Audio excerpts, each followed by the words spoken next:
Psychologists have observed a pattern of polarity conditioning almost every aspect of our lives. Here in a children's playground, the hard soil beneath the swings has been replaced with rubber, and the spikes on the periphery fence have been removed. Playtimes are carefully monitored by qualified adults, and every conceivable risk has been identified and eliminated. But studies suggest that making an environment super safe can actually be counterproductive, for people living in risk-free environments tend to be less cautious. And it's not just children who adapt their behaviour according to the perceived level of risk. The phenomenon has its own name, the Peltzman effect. Motorists seem to respond to increased safety regulation by behaving less safely.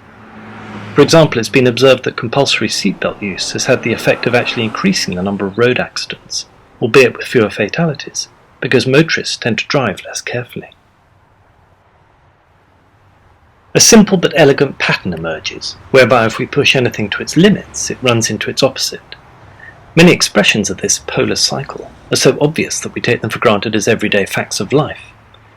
The 18th century economist Adam Smith identified a hidden hand controlling the process of supply and demand, for example. If a shopkeeper undercharges for their goods, they'll be unable to meet their overheads, but if they charge too much, they'll be undercut.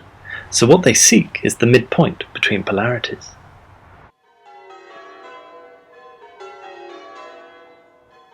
The polar cycle is a universal and rather obvious expression of symmetry.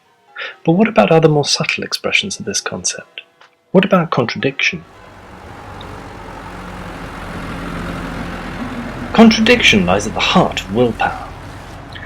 I can feel a craving, and at the same time I hold on to my commitment to make a different choice. The emphasis here is the precise opposite of seeking a midpoint between complementary polarities. It's about upholding two apparently contradictory positions simultaneously. So we don't have to travel to the ends of the earth to observe paradox. Here on the high street, we're presented with two apparently complementary processes, each one of which reveals its own deeper symmetry.